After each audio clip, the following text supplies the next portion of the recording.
listening to Nakedly Examined Music, a podcast about songs and songwriters. My name is Mark Lintonmeyer. My guest for episode 165 is the amazing Paula Cole. She was Peter Gabriel's touring backup vocalist in the early 90s, released her first solo album in 1994, and with her second one, This Fire from 1996, she got all the accolades. She won a Grammy. She got this song, I Don't Want to Wait, that you're hearing right now, to be the theme song for the TV show Dawson's Creek. Where Have All the Cowboys Gone was her other huge hit, but she has released 10 solo albums. We're going to start out by talking about Blues in Grey from her 2019 album Revolution, then Father from her album 7 from 2015, then we'll look back to a track from This Fire, Hush Hush Hush, that features Peter Gabriel, and conclude by listening to one off her most recent 2021's American Quilt. The song is Hidden in Plain Sight, introduced by a bit of the folk song Steal Away. For more information, please see paulacole.com.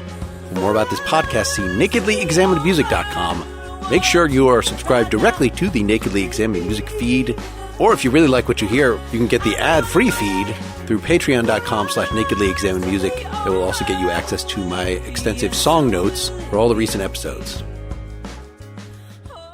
I will have played a little bit of I Don't Want to Wait from This Fire 1996, just to orient folks. We do want to get to Revolution 2019. That's your last sort of originals heavy album. We'll talk about the more recent one after that, but Blues in Grey was the song you picked on it. Can you say a little to orient us about that journey from way back then to, what is actually going on at the point of Revolution here? I think writing for social justice is just a vital aspect in being a writer. It kind of delineates, in my humble opinion, artists from just being entertainers. And that in a lifetime, and if you're committed to the lifetime, worshiping at the altar of music, and you're a writer, you're a lifer writer, then I think at some point it's a wonderful thing to weave in social justice writing. And so I do so from time to time. Like I did so on my Amen album, and that was unexpected, I guess, at the time. And I've done so again, kind of coming up to the 2020 elections. That was released in 2019. And the schism we feel, the division we feel in our country. And I felt it was important for me to just weigh in as an artist. Because as Picasso says, artists are the politicians of the future. It's important that we weigh in, that we give melodies, and for people to sing relief, hope, togetherness. Ultimately, I hope that music brings people together. Sometimes it divides us. But anyway, Revolution was another social political statement for me that I needed to make, to be my complete self. Sometimes it means shedding some audience, and I'm comfortable with that. I've done that a few times. I need to be authentically myself, and I go through eras over the course of my career and my lifetime. But within Revolution are a couple of extremely personal songs. And one of them is Silent, and one of them is Blues in Grey. And Blues in Grey, like Carl Jung says, one of the greatest drivers of a life is the unfinished hopes and dreams of our parents. And that includes grandparents and great-grandparents. And especially for us women who come after the unfinished hopes and dreams of not only our mothers, but our grandmothers and our great-grandmothers and so on and so forth. It's this enormous legacy. And I named my daughter Charlotte after my great-grandmother. And so I'm singing that song for her. And she was a brilliant pianist. The song's about her. It's about kind of her whispering through time to me in my ear about having a life and a career, one that she couldn't have. And I just love to play it too. It's like a nice 6/8 feel, and it just feels really good rolling off the fingers on the piano.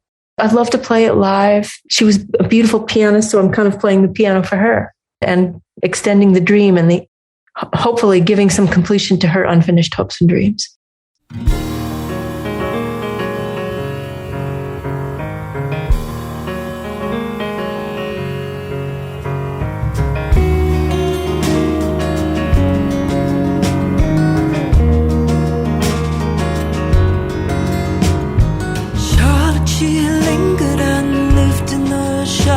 Helping mother in the kitchen for hours and hours, avoiding the charmers, Svengalis and lords. I sing forth shy girl over minor chords. Blues and grey.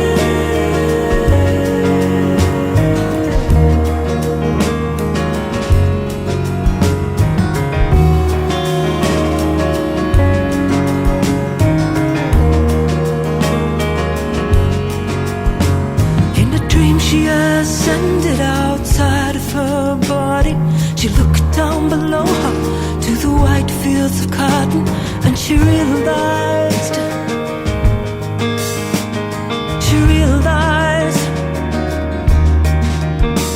her dream was born forgotten.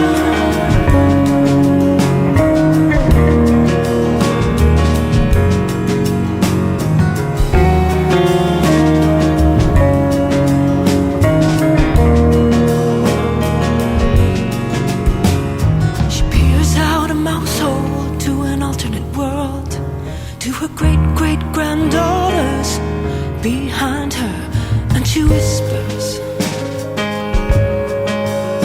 she heard no freedom from blues and blues and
Yeah, let's talk about it's just that initial piano roll that starts the whole thing off, this recurrent riff. I mean, the whole song has so many literal ups and downs. That's sort of the scene. Are we going to have this descending guitar line? We're going to have this swirling. Can you say a little about your thought in constructing that initial riff and this overall arrangement? I try to approach songwriting from different aspects, so I'm not so repetitive. And like Tom Waits says, our fingers are like old dogs. They go and they rest in the same places. And, often I find my fingers resting on the same places on the keyboard.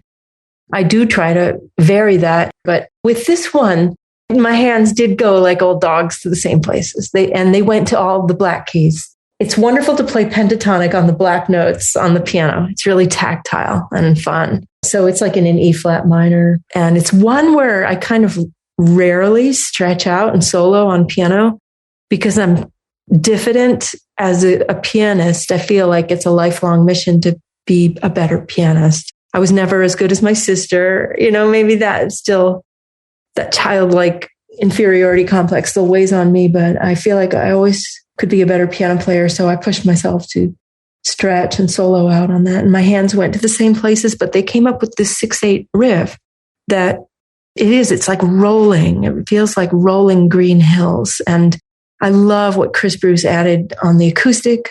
Well, and that drum part obviously follows that rolling theme. Is he playing with brushes, I assume, there? Or? That's one of the rare times I did not play with Jay Bellerose. And Jay Bellerose is like my right arm musically. He's been playing with me since I was 19. Now he plays like on everything T-Bone. He was on Raising Sand, and now he's on Raise the Roof, the new Plant Krause collaboration. But he's my longtime collaborator. But this is by a young drummer by the name of Max Weinstein, and he's brilliant. He reminds me of young Jay, actually.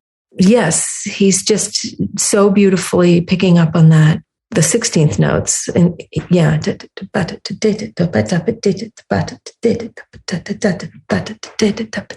beautiful subdivision of the 6/8. It's beautiful. I don't know. It's just one that plays itself musically.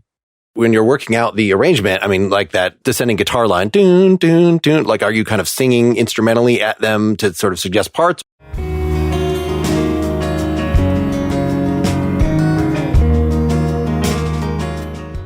That electro part came out of Chris Bruce's brain. And that's why I play with these magnificent players, is because they're all like producers in their own realm. They're all such beautiful thinkers, musicians, that they come up with these parts that helped craft the song in a way. The song is complete, but they add this other element.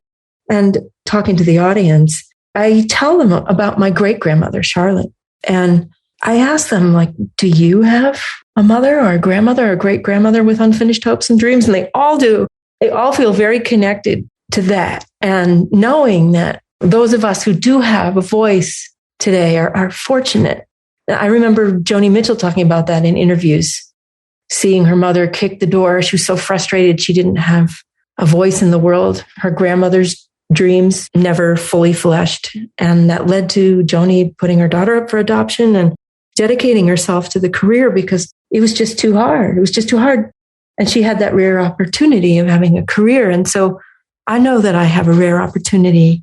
And so I'm a voice, not just for myself, but for my mom, who's an artist and only got her first museum show until she was 78 years old. She's a beautiful artist. And her mother before her was just a housewife, didn't get to have a dream. And Charlotte was one of the first women admitted to Yale before they even allowed women into the college in 1969, which is egregiously late. But they would let women into the music school. And Charlotte was such a talented pianist that they let her into the music school. Like, this was early turn of the century, early 1900s. But as soon as she got engaged, she had to leave school. She had to dedicate herself to being a housewife. It's just kind of unthinkable now. She was offered to tour with orchestras, but that was like shameful. Why would you go out on the road with a bunch of men? Because you know how scary and terrible men are. Anyway, I'm just joking because I live on the road with men. But I'm here because of that musical legacy. And I talk to the audience about it and they always applaud. It's just, there's zeitgeist, there's feeling. We all have mothers and grandmothers that didn't get to fulfill their dreams. So it was important for me to write for her, to name my daughter for her. So is this something that could have happened to any album, or was it because you're in the mode of revolution in particular that, like, if you didn't tell me this was a personal story, the fact that you're talking about fields of cotton, you're talking about people whose dreams are not being fulfilled, it could be speaking to a general feminist issue or something like that. Again, were you in the mode of, I'm in social commentary mode, but I'm going to do a personal song that's in there, or is it just a coincidence that this showed up on this album? I love your observations of the lyric. I think there is a very thin line between personal and universal. And sometimes when you do get it right, when you manage to write a good song, then the personal does become universal, even with high detail about your own personal life. Yes, it could definitely be interpreted that way. And that's a wonderful way to look at it. Perhaps I was in that mindset. I think that's a really good question. And maybe I always am trying to give voice to those without a voice. That's just partly why I do what I do, I think. And when I teach, because I teach writing classes, that's a huge point for me to make with these young students. The future is, it's all good to try to find your deepest truth and amen to that. But I hope at some point, that the young writer will also have the empathy and the compassion to look in other people's lives and write for them. Take on the mantle of being a true artist that way. So this 6/8 rolling riff has such a momentum to it, and you let it really seethe at the end of the song. Just, let's repeat this over. But to then put a chorus in there, it's a pretty clever construction that it's basically like, let's do I wrote chordal jazz break. I mean, it's just two chords. The pre-chorus is just these two chords, and then blues and gray, the tagline, that's the whole chorus. Blues and gray. But just something to break up, the endless rolling meadows. I know, if you really deconstruct it, there's not much of a song. It's like a verse with a refrain and then the rolling riff. That's how I think of it. And then it moves into this different instrumental section where the piano solos and it goes to the flat 7 and it kind of opens up in a more major feel. away from the minor feel, which is like the afterlife, and hope.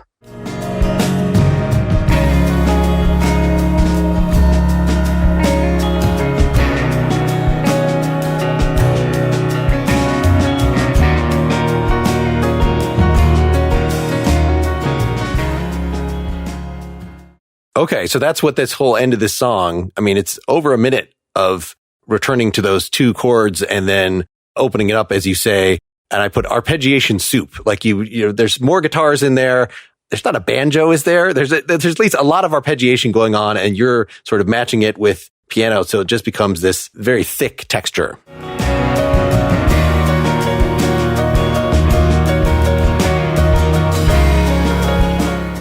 Any thoughts about how that came together? Is that just like jamming with the band a little, or was this a purely studio? You've laid down, this is the length, fill it up. It was intuitive. And actually, when we recorded this, we were on tour and we had 3 or 4 days off in Florida.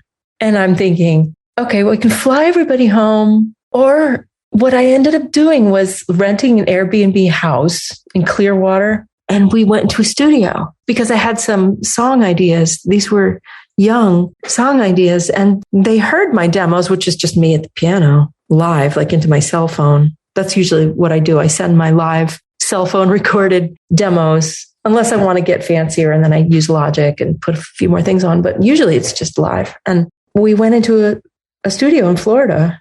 And that's why Max played drums, is because he's from Florida and he happened to be home then. So it was very intuitive. It was collaborative, and they were completely working from the spine, which is the song, the piano, the vocal. And I work with players, whom I can trust innately like that. And then if there's something that doesn't quite feel right, we work it out in the studio. So in a sense, I'm a jazz musician with my very close quartet or trio or quintet. And it's a very live feeling. We're headed into the studio actually, February 1st in LA. I know it's like times of COVID. And so we're trying to be really careful so that nobody gets sick and sabotages the session, but hopefully everything goes well and I'll be in LA. I've just done the same thing. I've just written a batch of new songs and I record them with my cell phone at the piano and try to make them as articulate and complete with just that backbone of piano, song, voice. And we're going to create again with, my beautiful, beautiful colleagues, these incredible gentlemen, Jay Bellarose on drums, Chris Bruce on guitar, Ross Gallagher on upright bass, and I'm going to have Rich Hinman on pedal steel. I love writing. I really am a lifer. I'm dedicated to that. Even if it costs me money sometimes to make the albums and they don't sell, I'm still going to generate. I don't want to be fearful or stagnate. I just want to keep getting back up on the horse and keep making music. Let's get the second song out there. Father, this just kicks my ass I had put this originally as our finale, but I'm glad you wanted to spend more time on it and focus on it. The thing that I'm emotionally reacting to is this increasingly, I don't want to say frantic, but just emotional chorus. But that's on top of this very church-like, almost Christmassy, another piano-driven rolling intro, but it's called Father, and it has this sort of religious imagery, Holy Father. This is what it suggests to me. Can you say a little about where you're at with this song before we hear it? Yes, and this is another song from the catalog, and this is from my album 7, which was released in 2015, and is one of the lesser-known albums because I did not put a dime of promotion into it. I just quietly released it to my fans and then, continued with my life. And actually, I'm remastering 7 right now with Bob Ludwig at Gateway, and we're going to press vinyl for its 7th anniversary in 22 because there's no vinyl, and it's a fan favorite. This album, it's like a soft and gentle album. This song is not necessarily one of the gentle songs, but overall, it's very acoustic and highly personal. It moves between 2 time feels of a 6/8 and a 4/4, and they're related. Da da da da da da da. 1 2 3 4 5 6. 1 2 3 4 5 6. So it's like 1 2 3 4 1 2 3 4 1 2 3 4 5 6 1 2. It moves between these 2 time feels, like with the gentle church-like, absolutely. Hope and dream of what Father can be. And Father as a concept, that's so deep. I actually ask students to write a Father song, and there's often a lot of pain in it.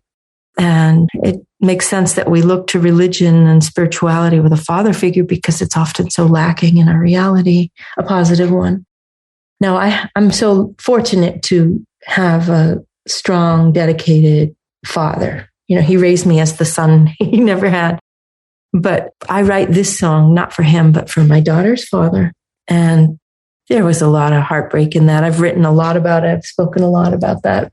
And I still need to write songs about it because it was like one of those profoundly painful things in my life. And I think I wrote that song on Father's Day, just all of the pain kind of rushing in when he appears in our life again, like expecting to be loved, even though he just never shows up. And then here's Father's Day and he wants to come and beat his chest. It doesn't make any sense. And it just hurts. So what do you do with that pain? You look to express it somewhere that's constructive and that helps you heal and maybe helps others heal too. So I go to the writing and out comes this song. It's on behalf of my feelings and probably also my daughter's feelings. And when I'm encouraging others to write father songs, I talk about this just to show like it's okay to let out the pain. It's okay to be vulnerable and talk about the disappointment and the hurt. It's important to heal yourself through the writing.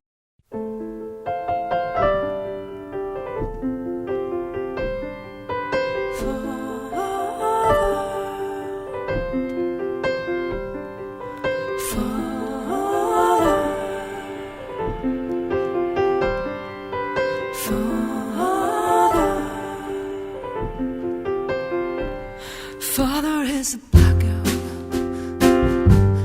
Father is a sacrificial art, ready for sacrifice. The holy rite, romanticized, some distant shrine, a valentine, pretty paper shine. Ego stroked and stitched inside.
Feelings washing in, another father's tattoo, a scab torn fresh, the blood leaks, the skin stings, but my tears don't spring, 'cause cynicism's my middle name. I don't come here to blacken my birth, don't remember me, I'm not your baby girl.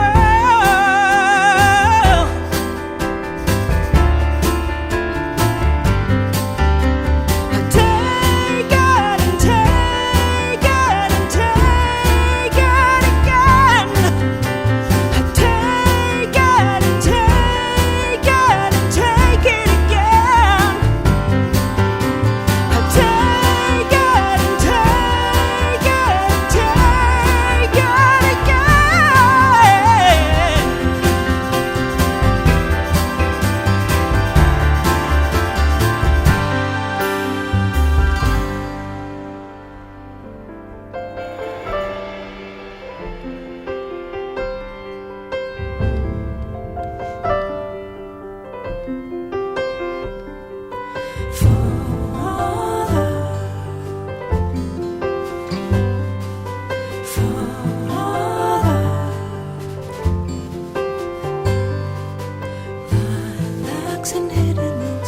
Santa Claus, the wolf of doom, Father.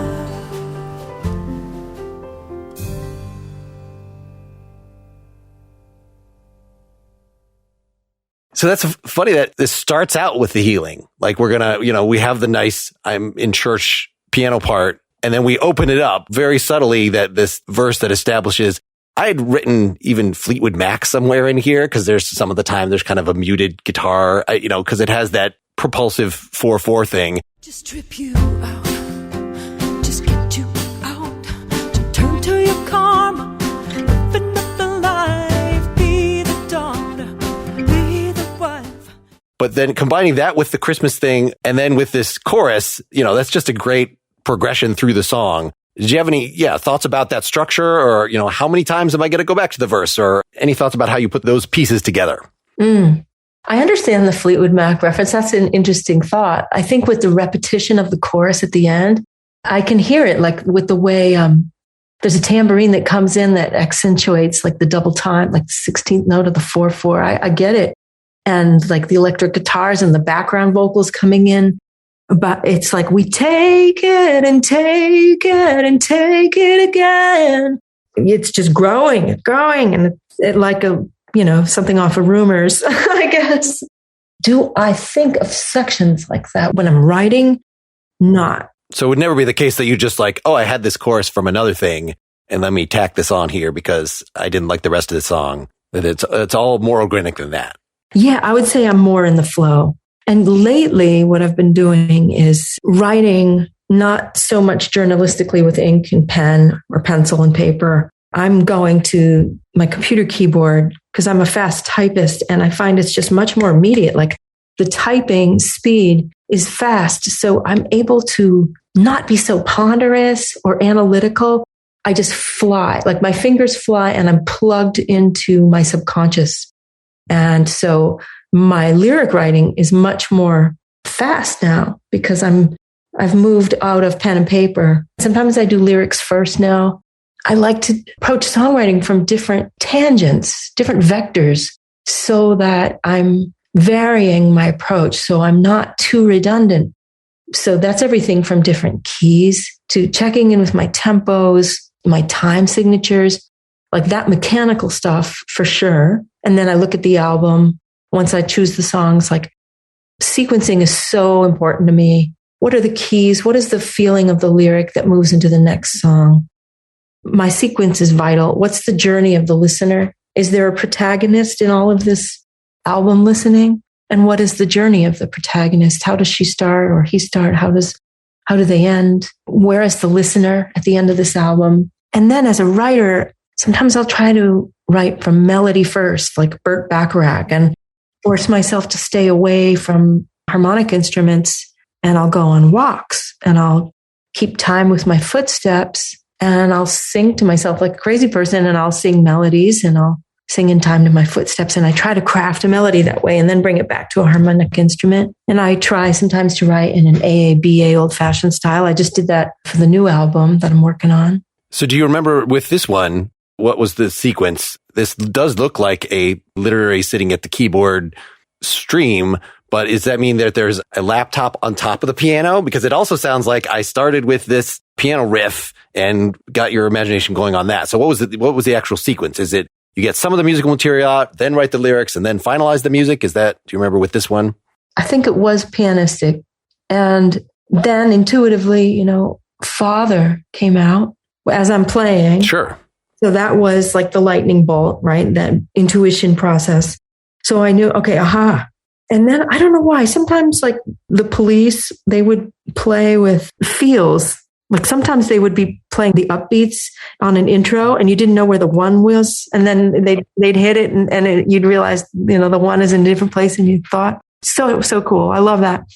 Or I love also playing with time, like starting in the 6/8 or the 12/8, however you feel it. And then it moving, bang, like an uppercut to 4/4. I just love that stuff. I'm like a very rhythmic person. I'm a rhythm player most of the time on the piano. I just have a strong sense of rhythm. My left leg is always going. It's just always going. I've been making music with Jay on drums since I was 19. So it's like he and I were just a rhythm pair. And so I love that stuff. I love playing with rhythm and being attentive to it. I think I was probably channeling some kind of police thought with the flip into 4/4. But putting upright bass over this. Yeah. And then I think I went to the computer and out flew lyrics when I was thinking about father.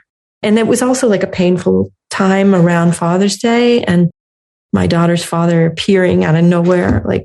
And I just needed a place to be safe with my pain and constructive with my pain. And then there's, the spiritual aspects, the church-like aspects, and then there's the police. Like Blues in Gray, it's a personal song, but you're sort of writing it. I don't think this is from your point of view, right? You were saying this is sort of representing how old was she at the time? 14 or something like that. Okay, so not an adult who would be writing her own song. Of course, it's very common to, I'm going to write this as a piece of literature. I'm going to imaginatively put myself in the shoes of somebody. But putting yourself in the shoes of a family member that you live with, did you then talk about it with her? Or how does this actually work?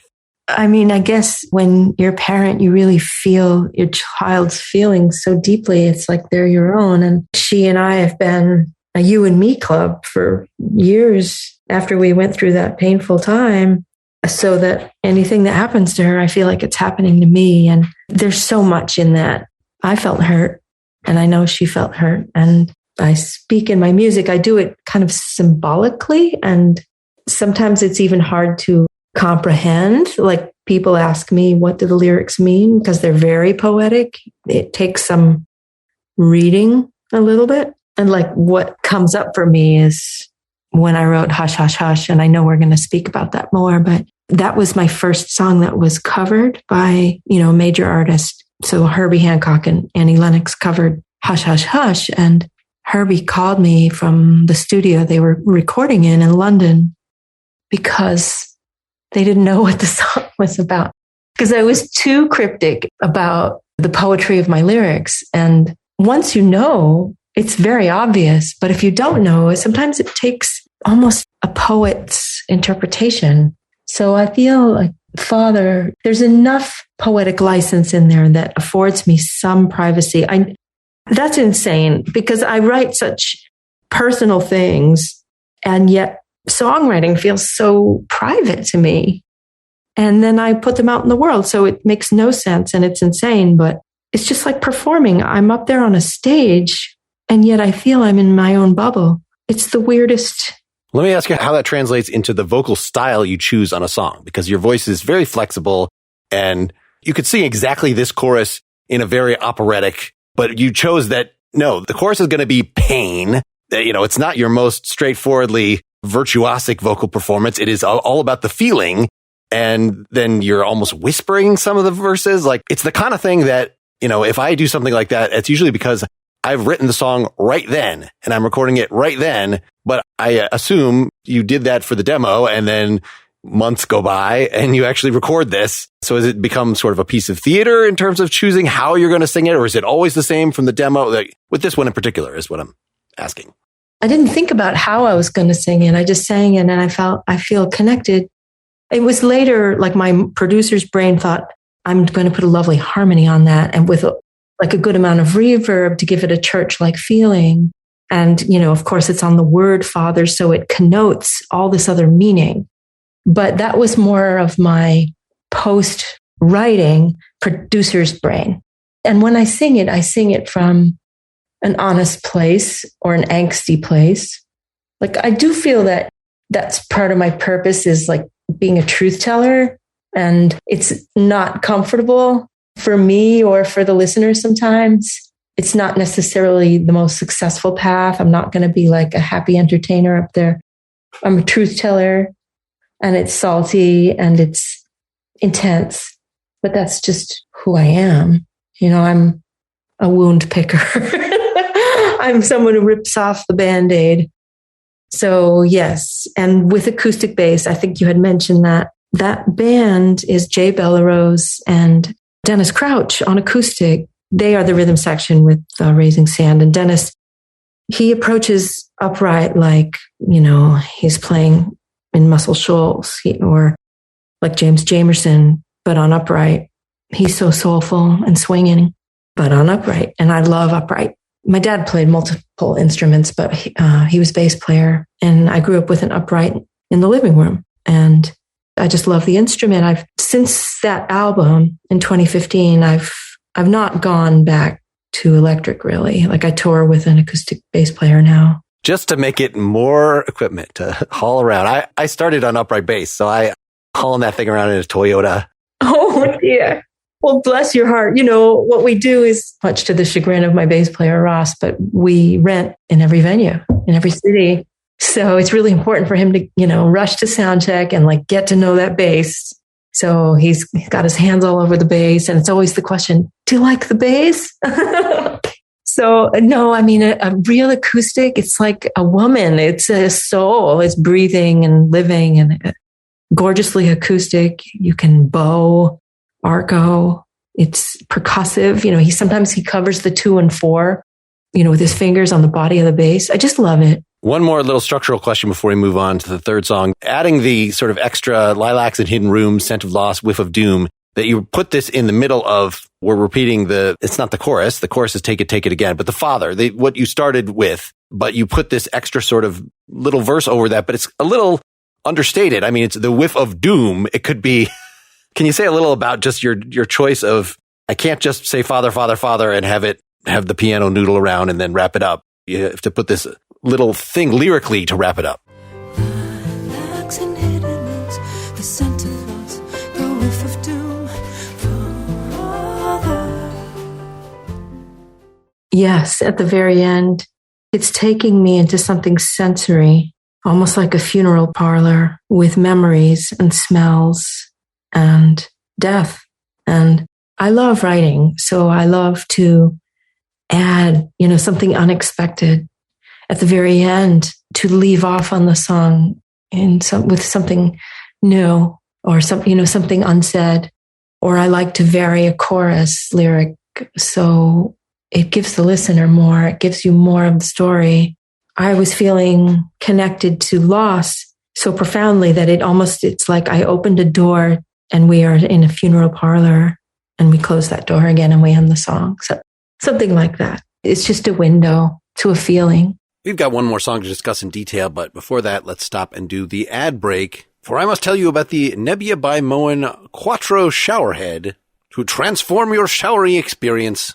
If you live in a chilly place like I do, you cannot do what Paula does and go walk around outside extensively now to write your songs. Not in this weather.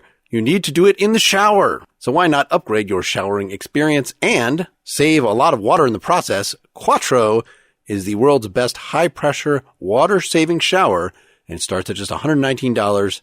Quattro was designed by former Tesla, NASA, and Apple engineers who spent years researching and developing a superior shower experience that saves water. I have one of these. It is called the Quattro because it has 4 spray modes. It's got 2 powerful high-pressure spray modes, in addition to the popular Nebbia Spa Spray. I've got the hand shower version. You could use a fixed rain shower one as well, available in 5 beautiful finishes. Each and every mode of this Quattro saves 40 to 50% of water compared to a traditional shower, and yet is powerful enough to remove shampoo from even the thickest hair. I prefer the spa spray mode. It really fills the space, allowing me to dwell on the humiliations of my day and what I should have said in response to things people said to me that I didn't actually say. The installation is very easy. It's a 3-minute process. It's as easy as changing a light bulb. They've also got other awesome sustainable bathroom accessories such as the new Quick Dry Earth Mat, shower shelves, shower curtains, hooks, bath mats, and more. Nebbia by Moen Quattro starts at just $119 exclusively on Nebbia.com, and Nebbia gave us a special discount just for our community. Go to Nebbia.com/NEM and use code NEM at checkout to get 10% off all Nebbia products. It is a great deal to jump on. Again, go to Nebbia.com/NEM. That's NEBIA.com/NEM to check out what they have to offer and save 10% with the code NEM. Let's get back to the show. Well, let's get the third song out there. So Hush, Hush, Hush, as you had mentioned, from your most famous album, This Fire, 1996, with a special guest. You were saying that this was a little cryptic, I guess, between the different verses. I wasn't really sure, wait, are you still talking about the same thing? But, it's clearly some sort of lullaby-related thing. It's strange that we're doing this right after Father. This is Hush, Hush, Hush, says your daddy's touch. There's a thematic, not a continuity, but at least the theme of fatherhood is in there somewhere. Can you say a little about what this is about overall? I love the way Jane Campion, the director, she will fine tune the microscope to a small moment, and it says everything about the plot or the entire movie. And like a small moment will reveal so much. In the verses of Hush, Hush, Hush, I'm like fine tuning the microscope to be looking in on a micro level about something and looking at the body, looking at the hands of someone dying without saying they're dying or without saying AIDS. I'm describing what's going on in the fine detail. Long white arms losing their strength and form. A 60-year man on 20-year-old skin. I'm describing the person so that the reader of the poem will understand kind of intuitively, hopefully. Not always. It's not always easy. What I'm speaking about here is a young man, a 20-year-old man dying of AIDS without saying those things because it's sad and terrible enough as it is. And I wrote the song when I was living in San Francisco in the early 90s when another viral pandemic was sweeping and it was terrifying and terrible. And there was a lot of fear and we were losing people. My sister was a hospice home health nurse. And when I went to the Gay Pride Parade in San Francisco in the early 90s, when those hospice nurses would march, you just never saw the parade goers cheer like they did for those nurses. It was still unstoppable. And I had a friend who died of AIDS too young, and it was just very shocking for me. And what do I do with my feelings? They're so overwhelming feelings for me. And I have trouble articulating my feelings. So I go to music because it just helps me say what I can't say.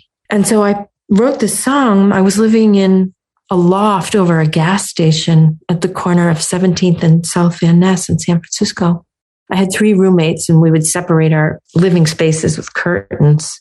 And I wrote a lot that year. I was working at a bakery and living off of very little.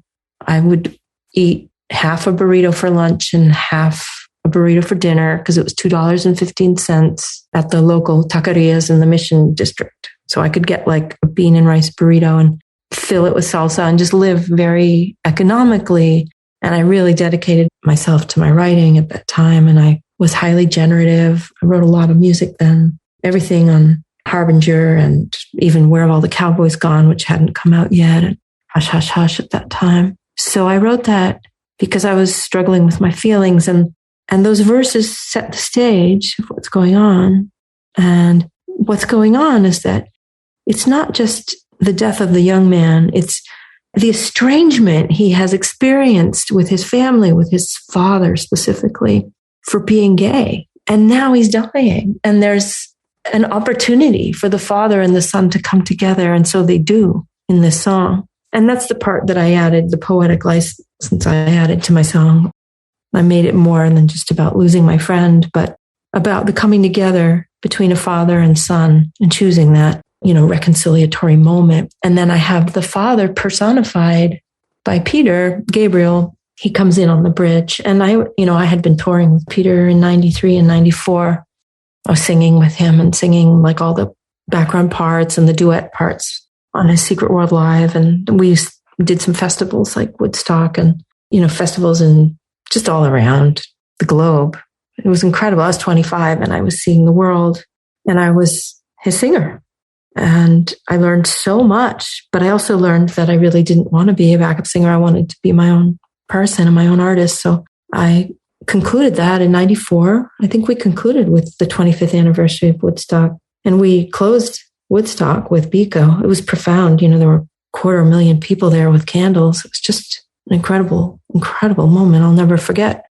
And I learned so much, and I love him so dearly, and I love his music so dearly. But I came back from that and I was working on my own album, which was This Fire, and I decided to produce it myself. And I asked him to come, and he came to a studio in New York and he sang that bridge of Hush, Hush, Hush, and he personified the father so beautifully. He has such a magnificent instrument. His voice is paternal in the best way. It's authoritative in the best way and full of sorrow and in the best way.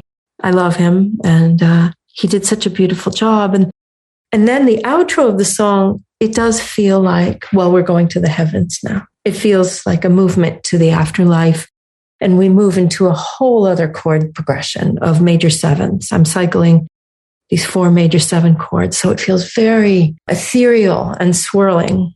That's when usually live we have a drum solo. Like it expands. And we even move into a different time feel, again, from like moving between 12/8 and 4/4. I love doing that, like I said. So when Herbie was covering this, when he decided to cover it, he got it immediately. Like he's such a visual musician, and he saw the ending as the afterlife. He understood that. And so he takes this beautiful piano solo on his version, and Annie Lennox sings the melody so beautifully. Gosh, what a great honor, those two, some of my favorite artists on the planet.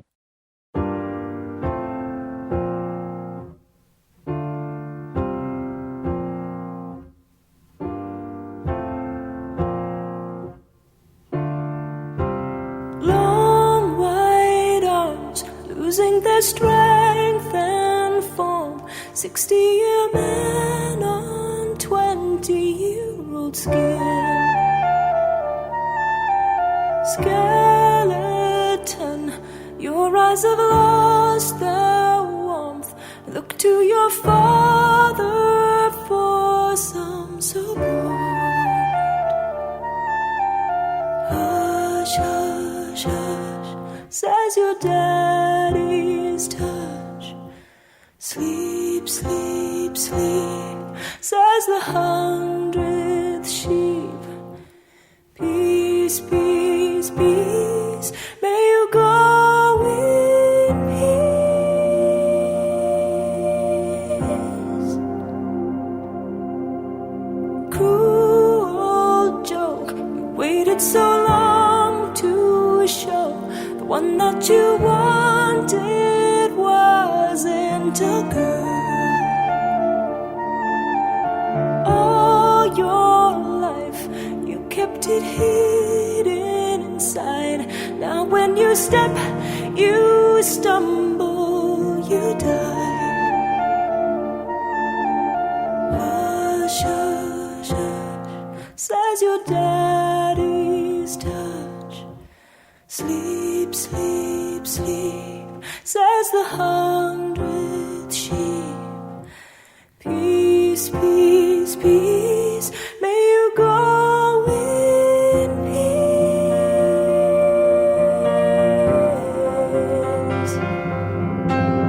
Oh, maybe next time you'll be Henry VIII.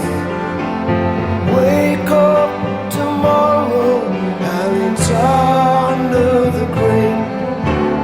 Open your eyes in a new life.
Let me ask you about this very noteworthy musical choice in here, which is putting this descending clarinet.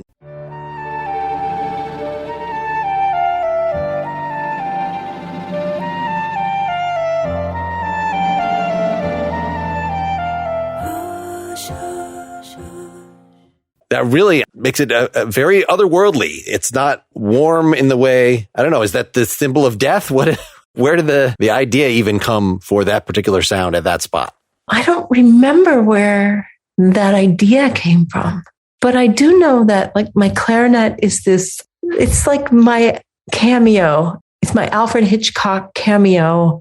On every album, my clarinet makes its appearance, and it represents some part of me that's a little awkward, a little childlike. Usually I'm playing in the low registers.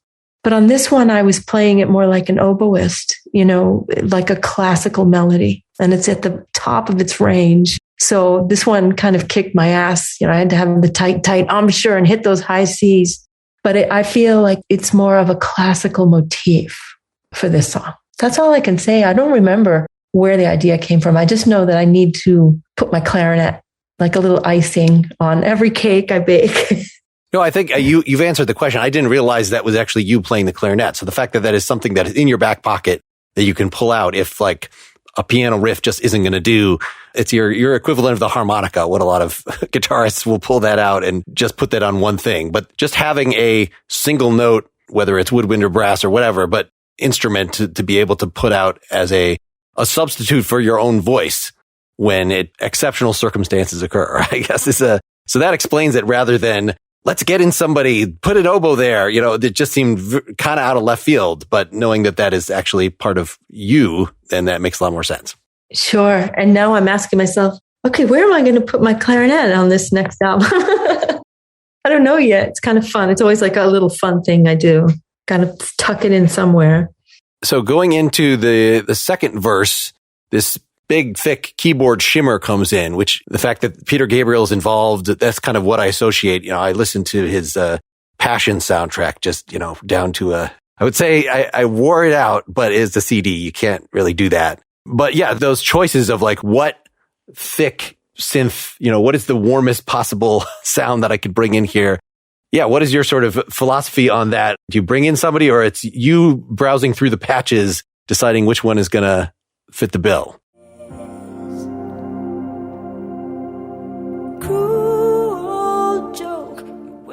It's usually me browsing the patches, and it was my Juno, I think, because that's joyful. Like, ooh, what sound are we going to create here? That's a lot of fun.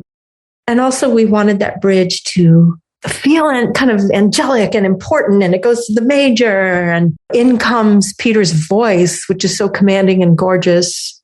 So yeah, we just wanted to dress it up a little bit. So I had been talking about the verse, but yeah, when he comes in, then you have these multiple cellos and violas or something swirling. Oh. It sounds like there's a whole string quartet, although it's sort of surprisingly light on the violins until sort of at least in the middle, then you can hear some higher notes. Yes. Any thoughts on how that got arranged, even what the procedure was? Was that a total, like, after his voice even deciding to put that on? Oh, maybe next time we'll be Henry VIII.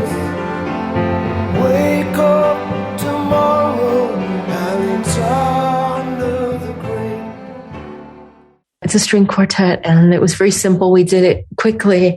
And that was my boyfriend at the time. He was a beautiful arranger. And so he just made a simple little string quartet arrangement for that moment. And it does start low and moves up. But I was pulling from my pool of friends and colleagues.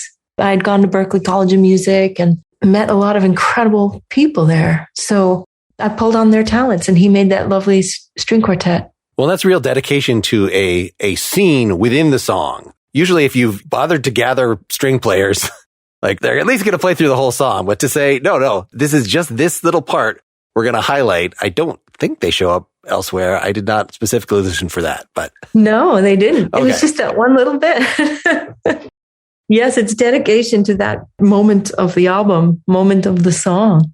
Can we introduce just the thing that we're going to leave folks with. So I wanted to play something from your most recent album, American Quilt. It is a mostly, you've had a couple instances here where you're doing a lot of standard covers to folk songs. And this was the one on here that at least, so it's Steal Away / Hidden in Plain Sight. So Steal Away is do you know what time period that is from originally, this folk song? I don't know, but okay. I mean, it's because about the Underground Railroad, right? Steal Away is a gospel song, but it's not just Steal Away to Jesus, it's Steal Away to Canada. So there, that probably was born out of America's troubled history of, enslaving people. And so it's a gospel song, I would imagine, from the mid 19th century, I'm going to guess. And that serves as an intro into Hidden in Plain Sight, which is a song about the history of slave quilts, which I was so interested and shocked to learn about. And I am like on an album full of covers, folk songs, standards. They have such variety, and it reflects, America being such a melting pot, but I didn't find enough representing, the underbelly of our history. And I couldn't find any songs about slave quilts. So I wrote one, even though it's not necessarily my story to tell, but sometimes it's important as a writer to have compassion and empathy and to write stories where there are none in song. So this is a song about the hanging of the quilts that served as guides and maps to the Underground Railroad to get to Canada. And every verse represents a quilt square because the quilt squares represented knowledge, like what tools you needed to bring, what kind of wagons you should be looking for, who are your conductors, how do you follow nature to find safety. You follow the geese migrating north in the spring. You follow animal tracks because they'll take you to water. They'll take you to hide. So you would have corresponding quilt squares, like Bear Trail is a quilt square. And that's about following the path of animals, or flying geese, telling you the direction to which you follow, and so on and so forth. So this song is a series of quilt squares of verses, and it takes you to Canada. And that's what, the arrival point at the end, which then moves into this very heavenly sounding finale. To quote Wikipedia for the audience, Steal Away, composed by Wallace Willis, a slave of a Choctaw freedman in the old Indian Territory sometime before 1862.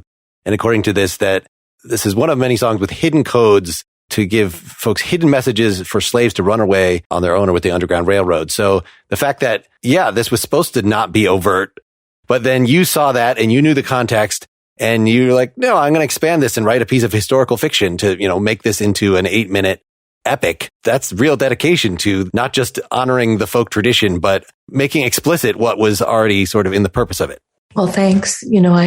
I wrote my song first, and then I came upon Steal Away, and I thought, this is so perfect that I'm going to just record it a cappella as an intro, and it then moves into Hidden in Plain Sight. So it came after. All right. So I'm wrong, but it's a great piece of synchronicity. Cool. The caboose became, the intro.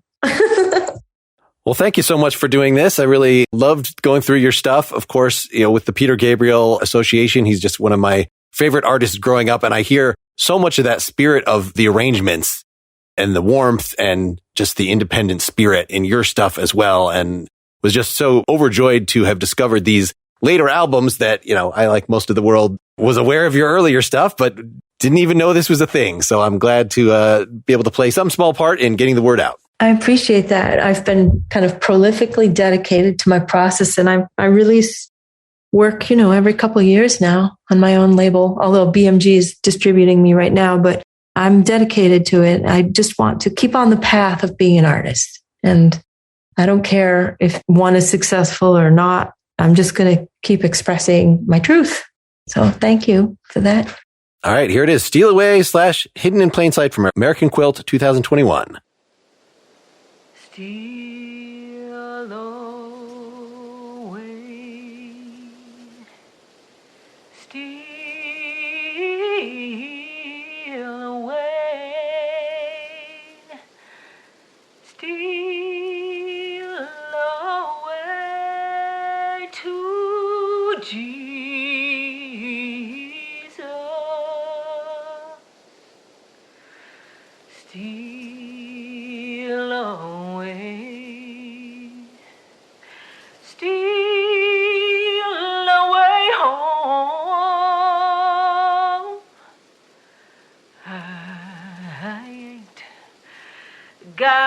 long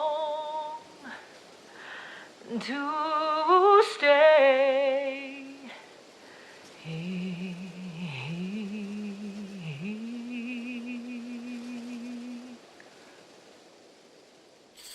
Bring your monkey wrench, gather your coins, wrap a loaf of bread, your compass, your knife, bundle it all up in a ragged cloth. Leave in spring when the geese fly north. Leave in spring when the geese fly north.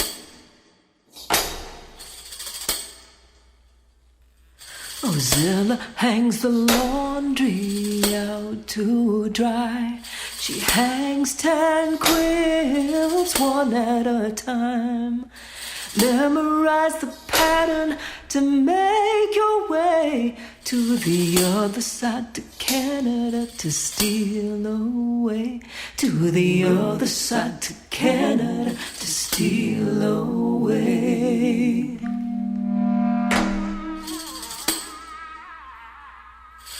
Grab your hammer, gather your tools.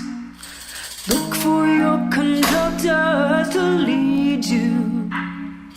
The wagon wheels will carry you amongst bales of hay, right below their noses to the Appalachians. Right below their noses to the Appalachians.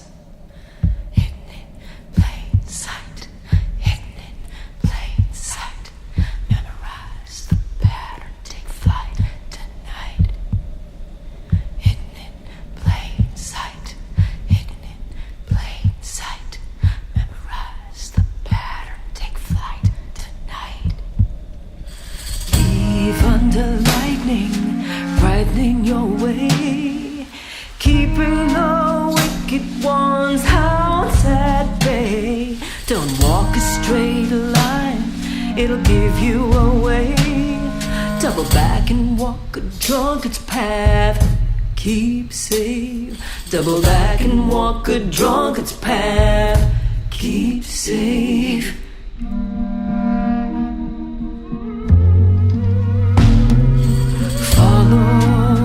Trail to the borderline.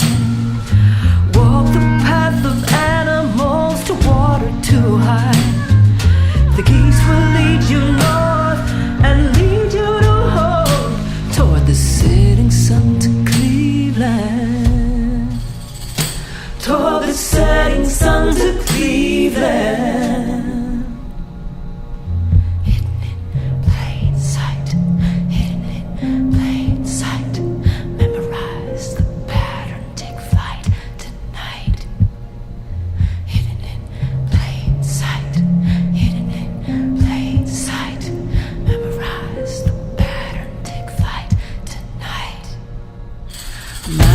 Over mountains, led by the side of the North Star of Bethlehem, he traveled by night, resting in churches, in the shoe flies' homes. You come to the crossroads where you change your clothes. You come to the crossroads where you change your clothes.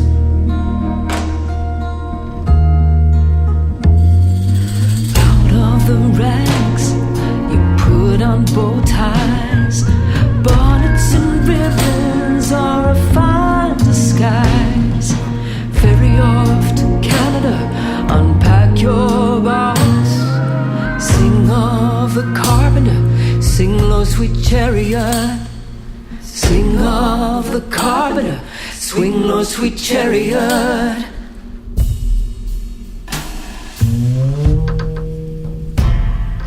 Make a new life, a husband, a wife.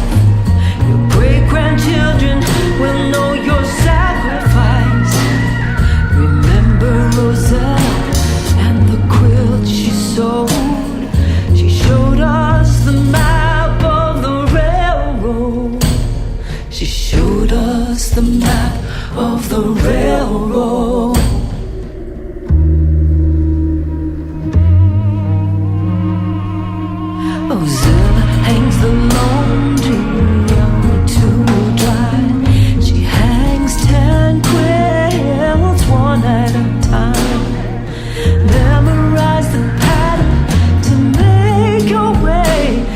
the other side, to Canada, to steal away. To the other side, to Canada, to steal away. I dream of a land. I dream of a land. I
Thanks so much to Paula. What an honor to talk to her, a first-rate creative artist and someone who's into talking about the creative process. So that is a wonderful bonus for my format. You can hear more about what she's been up to at paulacole.com. I'm wondering if you enjoy this, if maybe you will go to the Apple Podcasts iTunes store. I think you can do it right on your mobile app and leave a nice rating or review for this podcast. If you don't know how to do that, there's a nice little review this podcast widget in the upper right of nakedlyexaminedmusic.com. Again, to make sure you are hearing all of my episodes promptly, even if you're hearing this on the Partially Examined Life feed or at Open Culture or somewhere else, I'm hoping you will go subscribe directly to my podcast feed through one of the many links at nakedlyexaminedmusic.com. Or better yet, put your money where your ears are. That's not a saying. But you can avoid hearing me ever read ad copy again by getting the ad-free Patreon feed. That's patreon.com/nakedlyexaminedmusic. You would just be setting a small per episode donation. You can even max it out per month. So you can say, I'm only going to pay $1 per month, even if Mark puts out 5 episodes, which I will not do.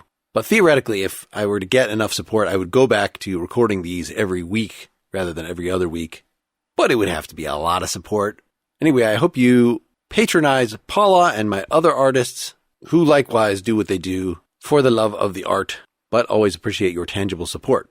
I hope you're doing well, disease-free, bearing the burdens of this often difficult life. My next episode will be with El Shankar, an amazing Indian/international violinist, another Peter Gabriel collaborator. He's also played with Frank Zappa. He was with the jazz guitarist John McLaughlin in the 70s and has some star-studded solo albums. He has backed Springsteen, Elton John, many, many others. So look for that in 2 weeks.